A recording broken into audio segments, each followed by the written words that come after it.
திமுகவின் அழிவுக்கான அறிகுறி. ஏன்னா மக்களை தற்குறி என்று சொல்வது என்பது இது விஜய் ஸ்டாண்ட் எடுத்துட்டா தற்குறி, விஜய் ஸ்டாண்ட் எடுக்காட்டி அவன் தற்குறி இல்லை. புரியுதுங்களா? அம்மாக்கு 1000 பொண்ணுக்கு 1000 வச்சுக்க, ரகசியமாக பாய் ஃப்ரெண்டு வச்சுக்கன்னு சொல்கிறது அறிவு சார்ந்த விஷயம். புரியுதுங்களா? சைவ வைணவத்தை கொண்டு போய் பாலியல் தொழிலோட ஒப்பிடுவது அறிவு சார்ந்த விஷயம். ஏண்டா நீட்டை எவனுமே ஒழிக்க முடியாதுன்னு தெரிஞ்சதுக்கப்புறம் அப்புறம் என்ன இதுக்கு நீட்டை நீங்கள் பண்ண அப்படின்னு ஆர் ராசா கேள்வி கேட்டார். ஆனால் அதை தெரிஞ்சதுக்கு அப்புறமும் இவங்க நீட்டுக்கு நான் முதல் கையெழுத்து போட்டு ஒழிச்சிருவேன்னு சொன்னாங்கல்ல, அறிவு சார்ந்த விஷயம். மாற்றத்தினால கப் வாங்கி கொடுத்தான் பார்த்தீங்களா, காசியப்பன் பாத்திரக்கடை, அறிவு சார்ந்த விஷயம். அந்த படத்தில் ஒரு டைலாக் ரொம்ப பொருத்தமாக இருக்கும். முதல்ல இவனுக்கு ஒரு சீட் அடியா, பொய்யா பேசி சுற்றுறான்ற மாதிரி அவர்கள் பேசுறது எல்லாமே எப்படி இருக்குன்னு உங்களுக்கு புரியுதுல்ல.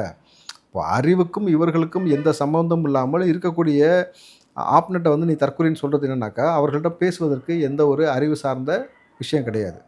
அப்போது இன்டலெக்சுவலாக பேசுறதுக்கு வராது. உங்கள் தங்க நகையை அதிக விலைக்கு விற்கவும் மற்றும் அழகில் இருக்கும் தங்க நகையை மீட்டெடுத்து அதிக விலைக்கு விற்கவும் உடனே அணுகவும்.